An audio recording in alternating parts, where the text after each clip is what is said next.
నమస్తే, welcome to Suman TV. ప్రస్తుతం మనతో పాటు ప్రముఖ వైద్యులు డాక్టర్ కిరణ్ గంగా ఉన్నారు. వారితో మాట్లాడదాం. హలో డాక్టర్ గారు. నమస్కారం. నమస్తే.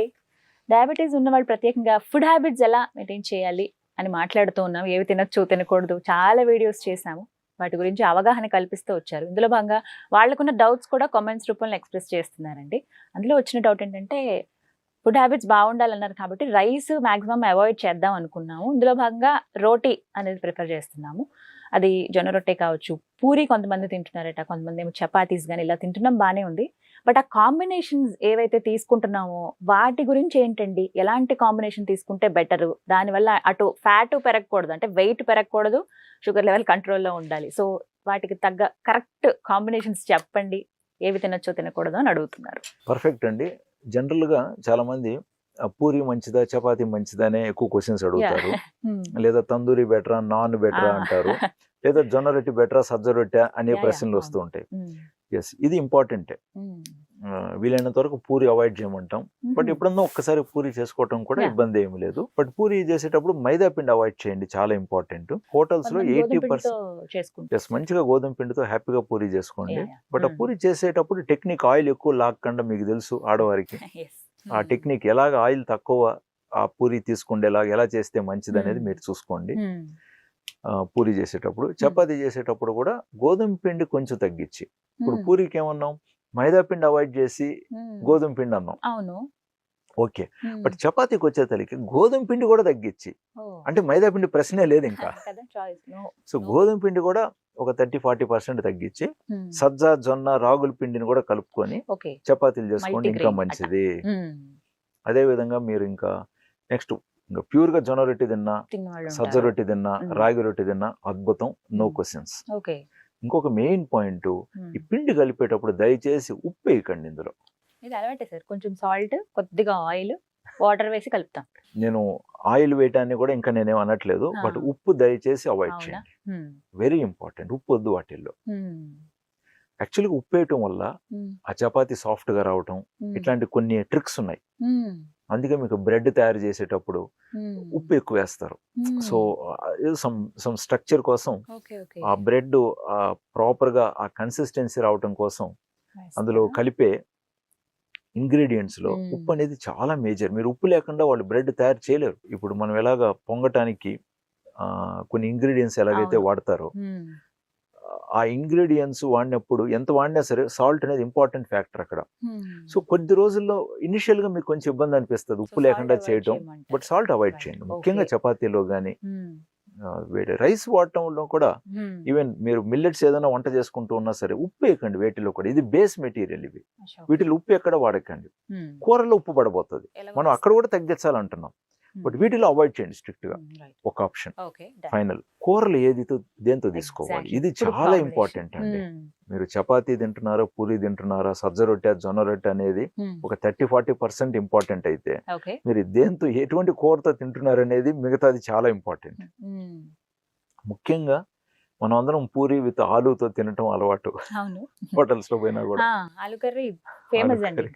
వీలైనంత వరకు పొటాటో అవాయిడ్ చేయాలి, ముఖ్యంగా పూరితో. చెన్న నార్మల్ గానే ఆలు అండ్ అలాగే గ్రీన్ బఠానీ వేస్తారు, మనకి బఠానీ పర్వాలేదండి. సో ఆలుని అవాయిడ్ చేయాలి. ఇంకా లేని పక్షంలో, దొరకని పక్షంలో ఫైన్, మనం ఏది కూడా తప్పు అని అనట్లేదు. బట్ మీరు ఇంట్లో చేసుకుంటున్నప్పుడు, ఒక ప్లాండ్ గా చేసుకుంటున్నప్పుడు, పూరితో ముందు రోజు సాయంత్రం మంచిగా చెన్నాను నానబెట్టుకొని హ్యాపీగా చెన్నా కర్రీ చేసుకోండి. చెన్నాలో కూడా మనం గ్రీన్ పీస్ వేయచ్చు, కాస్త క్యారెట్ వేయచ్చు, కాస్త కాలీఫ్లవర్ వేయచ్చు. ఎస్, ఇంట్లో పిల్లలు కూడా ఉన్నారు, మీరు పొటాటో వేయాలనుకుంటే ఒక పొటాటో వేయండి, ఆ పీసెస్ పిల్లలు వాళ్ళు వీళ్ళు తీసుకుంటారు. బట్ మీరు గ్రేవీ వేసుకునేటప్పుడు చెన్నా ఎక్కువగా వచ్చేటట్టు తీసుకోండి. సో చెన్నాతో మనకు ప్రోటీన్ ఇంపార్టెంట్. ఇప్పుడు ఇది కార్బ్ అనుకోండి, ఇక్కడ ప్రోటీన్ కూడా మనకు లభిస్తుంది కదా. సో తృప్తికరంగానూ ఉంటుంది, నవ్వులుకోవటానికి నోట్లో కూడా మంచి ఫీలింగ్ ఉంటుంది. సో చెన్నా డెఫినెట్ గా యూజ్ చేయండి, మరవకండి. చపాతీ కూడా చెన్నా మంచిది, రాజ్మా కూడా మంచిది. మనం ఈ మధ్య మర్చిపోయినామండి, ఎంతసేపు పప్పు అది ఇది. సో డెఫినెట్ గా చెన్న, రాజ్మా, మనం తెలుగులో మాట్లాడితే బొనిగలు, గుగ్గుళ్ళు, ఇట్లాంటి ఇంకా చాలా ఉన్నాయి ఐటమ్స్, అలసందులు, ఇవన్నీ వాడాలండి. ఊరికే కొని పెట్టుకొని పురుగు పట్టినాక పడేయటం కాదు. తీసుకొస్తారు, వాడదాము ఎలా అయినా సరే ఈ కర్రీ చేద్దాం తీసుకొస్తాం సార్, మర్చిపోతాము. పడేయడమే, తెచ్చిన So- ప్యాకెట్ పడేయాల్సి వస్తుంది. సో మీ షెల్ఫ్స్ లో ఇవి కళ్ళకు ముందు కనపడేట్టు పెట్టుకోండి. Exactly. గ్లాస్ జార్లో పెట్టుకోండి, స్టీల్ జార్లో నిల్వ ఉంచకండి. Yeah, yeah. గ్లాస్ ట్రాన్స్పరెంట్ గా కనపడేటట్టు పెట్టండి. సీరియస్ గా మాట్లాడుతున్నాం. తెలుస్తుంది సార్. రాజ్మాను వాడండి చపాతీకి. సార్ ఇందులో మనకి 2-3 రకాలు ఉంటాయి. బొబ్బర్లు అని అంటారు, కొన్ని white kidney beans and red colour లో ఉంటాయి. సో ఏది బెటర్ అంటారు ఇందులో? ఏదైనా ఇది ఒకసారి ఇది వాడండి, ఇంకొకసారి అది వాడండి, కాంబినేషన్ లో వాడుకోండి. రేషనాలిటీని మీరు డిసైడ్ చేయండి. ఓకే. బట్ ఇలాంటివి ఉన్నాయి, ఇవి కూడా వాడాలనే విషయాన్ని మర్చిపోకండి. సో పూరితో కూడా రాజ్మా బాగుంటుంది, బట్ చెన్న ఎక్కువగా ప్రిఫర్ చేస్తారు. Okay. At the same time చపాతీకి రాజ్మా చాలా బాగుంటుంది, ఓకే. చెన్నా కూడా బాగుంటుంది. అదే విధంగా ఇంకా మిగతా రొట్లు ఏదైతే మనము సజ్జ రొట్టె, పరోటా జొన్న కానివ్వండి, సజ్జ, జొన్న, రాగులతో రొట్టెలు మీరు చేసుకున్నా కూడా చాలా బాగుంటాయి. ఇంకొక విషయం మీరు అడగలేదు అయినా చెప్తున్నా, దోశకు కూడా ఓ, చెన్నా రాజ్మాది బెటర్ ఆప్షన్. ఆహా, ఎందుకంటే దోశ, ఇడ్లీ మనకు ప్యూర్ కార్బ్. అవును. సో ఆ కార్బ్ కి తగినట్టుగా సాంబార్ చట్నీ కంటే కూడా అప్పుడప్పుడు చెన్నా రాజ్మా కర్రీలు కూడా మీరు తీసుకున్నట్లయితే గ్లైసిమిక్ ఇండెక్స్ తగ్గుతుందండి. మనం తిన్న తర్వాత, పొట్టలో పడిన తర్వాత ఒకదానికి గ్లైసిమిక్ ఇండెక్స్ ఎక్కువ ఉన్నప్పుడు ఇంకొకటి లో గ్లైసిమిక్ ఇండెక్స్ ఫుడ్ తీసుకున్నప్పుడు కొంచెం బ్యాలెన్స్ అవటం వల్ల మీ పోస్ట్ ప్రాండియల్స్ స్పైక్ అవ్వకుండా ఉంటాయి. ఇప్పుడు కొంతమంది పేషెంట్స్ చెప్తూ ఉంటారు, సార్ నాది తినక ముందు బాగుంది సార్ కంట్రోల్ 110 చూడండి రిపోర్టు, బట్ తిన్న తర్వాత నాది 180, 220కి వెళ్ళిపోతుంది, కాబట్టి నాకు HbA1c తగ్గట్లేదు, మందులు పెంచితే లో షుగర్ వస్తుంది.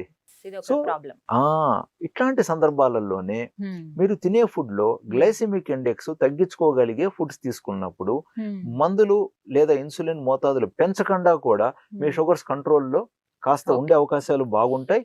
డెఫినెట్ గా మీరు రెగ్యులర్ గా ట్రీట్ చేసే డాక్టర్ కూడా దీన్ని ఫీల్ అవుతారండి. ఇప్పుడు డయాబెటీస్ డాక్టర్ అంటే మీరు సంవత్సరాల తరబడి చూస్తూ ఉంటారు, ఆ డాక్టర్ కి తెలిసిపోతుంది, అరే ఈసారి మీరేమో మార్పు చేశారే, చాలా బాగున్నాయి మీ రిపోర్ట్స్. ప్లస్ వెయిట్ తగ్గుతారు, ఎక్కువగా వెయిట్ ఉన్నవారు. మనం అనుకున్నట్టు ఉప్పు తగ్గిమన్నామా, ఆయిల్, తిరగబాతు, తాళింపుల్లో పోపులు కూడా తగ్గిమన్నామా, ఆయిల్ అవాయిడ్ చేయమన్నామా, వెయిట్ డిఫరెన్స్ ఈజీగా 2-3 kgs తగ్గుతారండి. చాలా గమనించాను నేను. 2-3 kgs వెయిట్ తగ్గటంతో మనకు లివర్ ఫ్యాట్ తగ్గుతుంది, ఆర్గాన్స్, ఇంటర్నల్ ఆర్గాన్స్ ఫ్యాట్ అంటే మనకు ప్యాంక్రియాస్ లో ఫ్యాట్ తగ్గుతుంది. వీటి వల్ల ఏంటి, ఈ ఆర్గాన్స్ ఒక ఫంక్షనాలిటీ పెరిగి ఇన్సులిన్ రెసిస్టెన్స్ తగ్గి సొంత ఇన్సులిన్ ఉత్పాదన కూడా మనకు మెరుగవుతుంది. సూపర్. కాబట్టి ఇదంతా ఏదో ఒక రూల్స్ లాగా భావించకండి. బట్ అంటే టైం కూడా చెప్పండి సార్, ఏ టైంలో ఇవి పర్ఫెక్ట్? లంచ్ కి తీసుకుంటే బెటరా, బ్రేక్ఫాస్ట్ తీసేసుకుంటే బెటరా, లేదు డిన్నర్ టైంకి బెటరా, ఎలా తీసుకోవాలి? మీ కంఫర్ట్ ని బట్టి మీరు డిసైడ్ అవ్వండి, మీకు ఎప్పుడు తీసుకున్నా మంచిదే. సో కొంతమంది హాలిడేస్ లో బ్రేక్ఫాస్ట్ ప్రిఫర్ చేస్తారు, ఇంకొందరు లేట్ గా లేచా, అంటే హెవీగా ఉంటుంది సార్, ఫుల్ అయిపోయిన ఫీలింగ్ అనేది ఉంటుంది. అందుకని మనం ఇదివరకు కూడా రాజ్మా కర్రీ తింటే సరిపోతుంది. ఎగ్జాక్ట్, ఇదివరకు కూడా మనం మాట్లాడుకున్నాం, ముఖ్యంగా హెవీగా ఉండే ఫుడ్స్ మార్నింగ్ లేదా మధ్యాహ్నం తినండి, నైట్ కి వచ్చేసరికి తేలిగ్గా ఉన్న ఫుడ్స్ తీసుకోండి అని మనం చెప్తున్నాం. కానీ సార్ చాలా మంది ఏంటంటే నైట్ వచ్చి మళ్ళీ అన్ని వండుకొని ప్రిపేర్ చేయడం కష్టం కాబట్టి రోటీ చాలా ఫాస్ట్ గా అయిపోతుంది, మేకింగ్ కూడా నానబెట్టి పెట్టామంటే పిండి కలిపేసి పెడితే మహా అయితే ఒక 1 hour లో చేసేసుకోవచ్చు. ఈజీగా 1 hour పట్టదండి, 20 minutes 15 minutes హ్యాపీగా మాట్లాడుతూ చేసేయచ్చు అన్ని ప్రిపేర్. సో నైట్ ఎక్కువ చాలా మంది ఏంటంటే రైస్ తినకుండా చపాతీ తిందాం అనే అలవాటు ఉంటుంది, మరి అప్పుడు తీసుకోవచ్చు. ఈ చెన్నా కర్రీ మార్నింగ్ చేసి పెట్టేసుకోండి, ఫ్రిడ్జ్ లో ఉంటది కదా. అంటే రాత్రి పూట చెన్నా కర్రీ తింటే డైజెషన్ ప్రాబ్లం ఏమి ఉండదా? ఆల్రెడీ ఎవరికైనా డైజెస్టివ్ ఇష్యూస్ ఉన్నప్పుడు, ఎక్కువ కాలంతో డయాబెటీస్ ఉన్నప్పుడు, డయాబెటిక్ గ్యాస్ట్రోపారిసిస్ ఉన్నప్పుడు కొంచెం నైట్ లో చెన్నా ఏదైనా తింటే గ్యాస్ ఫార్మేషన్ అవుతుంది అంటాం మనం. బట్ అలాగని మీరు కందిపప్పు తిన్నా కూడా అదే ఇష్యూవేగా, మరి స్పైసీ ఫుడ్ తిన్నప్పుడు కూడా అదే ఇష్యూవేగా, మీరు బిర్యానీ తిన్నా అదే ఇష్యూవేగా. అంటే మంచి వస్తువు తినాల్సిన అవసరం వచ్చినప్పుడు అడ్డంకులు వస్తాయి, మనకు నచ్చింది తినాలన్నప్పుడు భరిస్తామా. కాబట్టి అది మీరు చూసుకోండి కరెక్షన్స్. బట్ జనరల్ గా వీకెండ్, ఉదాహరణకి సాటర్డే సండే తినాలనుకుంటున్నారు, మంచిగా బ్రేక్ఫాస్ట్ తీసుకోండి. ఇప్పుడు న్యూక్లియర్ ఫ్యామిలీస్ అనుకోండి, దంపతులు మాత్రం ఉంటున్నారు, సో ఒకరికొకరు తోడుగా కలిసి వంట చేయటం చేయండి, చాలా బాగుంటుంది. కలిసి టైం పాస్ చేసినట్టు ఉంటుంది, ఒకరికొకరు తోడు హెల్ప్ అవుతుంది. ఒకరే చేయాలంటే భారం. ఈవెన్ మీ ఇంట్లో వంట చేసినప్పటికీ కూడా సాటర్డే సండే చేసినప్పుడు కొంచెం తనకు సహకరించండి. సో తను కూడా మీకు ఎలాంటి ఆహారం ఇష్టం అనేది కూడా అండర్స్టాండ్ చేసుకొని వీక్ అంతా కూడా మీకు మంచి ఫుడ్ తను వండి పెట్టగలుగుతుంది అనేది నా అభిప్రాయం. లేదు ఇప్పుడు కొంతమంది అంటే మరీ బిజీగా ఉండటం వల్ల, ఈ నైట్ షిఫ్ట్లు పనిచేయటం వల్ల, లేదు వీక్ అంతా బాగా కష్టపడి అలసిపోయి ఉంటారు కాబట్టి ఆదివారం శనివారం కొంచెం లేటుగా లేద్దామని కూడా అనుకుంటుంటారు. సో అటువంటిప్పుడు ఏం చేయొచ్చు అంటే బ్రేక్ఫాస్ట్ స్కిప్ చేసేయండి. మీరు తినాలనుకుంటే మార్నింగ్ ఏదైనా మంచి 1 or 2 ఫ్రూట్స్, వెజిటబుల్ సలాడ్ ఇలాంటిది ఏదైనా తీసుకోండి. మంచి కాఫీ ఎంజాయ్ చేయండి, black coffee, black tea, green tea enjoy చేయండి. ఈ టీస్ తో ఆర్ కాఫీతో పాటు బ్లాక్ చాక్లెట్ ఇలాంటిది ఏదైనా కూడా మీరు ఎంజాయ్ చేసుకొని లంచ్ కి వచ్చేసరికి మంచిగా లంచ్ చేయండి, చేసేస్తారు. కాబట్టి ఇంకా సాటర్డే సండే ఈవినింగ్ వచ్చేసరికి ఇంకొక డిఫరెంట్ ఐటమ్ గా కొంచెం సరదాగా టైం స్పెండ్ చేయడానికి మీకు అనుకూలంగా ఉన్న ఫుడ్ లాంటిది ఎంజాయ్ చేశారనుకోండి, తృప్తిగాను ఉంటుంది, సంతోషంగా ఉంటుంది. ఏదో త్యాగం చేసిన ఫీలింగ్ లో ఉండకూడదు. అన్ని మనం సౌకర్యంగా ఇష్టపూర్వకంగానే మనం సంతోషంగా మంచి నిండు జీవితాన్ని ఆరోగ్యంగా జీవించే అవకాశాన్ని మనం పొందుతూ, ప్లస్ ఆరోగ్యంగా జీవించడం మన హక్కు ప్లస్ ధర్మం కూడా. అనారోగ్యంగా జీవించడం, త్యాగమూర్తిలాగా అన్ని వదిలేసి ఏది తినకుండా ఎన్నాళ్ళు ఉంటారండి? దానివల్ల కూడా మళ్ళీ మనకు మైండ్ అసంతృప్తి ఎక్కువైపోయి అది ఒక డిఫరెంట్ ఇష్యూస్ వస్తాయి. సో తృప్తిగా ఉండాలి. సో మితంగా, తృప్తిగా, సంతోషంగా ఉన్నప్పుడు షుగర్స్ కూడా మీవి మంచి కంట్రోల్లో ఉంటాయి. మిగతా ఏదైనా ఉన్నా కూడా మీ డాక్టర్తో డిస్కస్ చేయండి. డెఫినెట్ గా మీ డాక్టర్ కూడా మీకు సహకరించగలుగుతారు. సో మీరు హ్యాపీగా ఉండగలుగుతారు. అండ్ మనసులో ఎటువంటి భారాలు మోయకండి. చాలా మంది ఏది తింటే మంచిది, ఏది తింటే నాకు డాక్టర్ ఇన్సులిన్ ఆపేస్తారు, లేదా ఏమి తింటే నాకు మాత్రలు తగ్గుతాయి, ఇది ఎక్కువ అయిపోయి చాలా ఇబ్బంది పడుతున్నారండి చాలా మంది పేషెంట్స్. సో ఆ ప్రశ్నలు, ఈ కొన్ని తెలియని విషయాలు ఎక్కువగా దూరం మీరు ఒక్కరుగా మనసులో పెట్టుకోకండి. మీ డాక్టర్తో డిస్కస్ చేసి వాటికి పరిష్కారాలు వచ్చిన తర్వాత స్వేచ్ఛగా, తేలిగ్గా, హ్యాపీగా బతకండి అని చెప్తున్నాను. Right sir, thank you so much అండి. నమస్తే.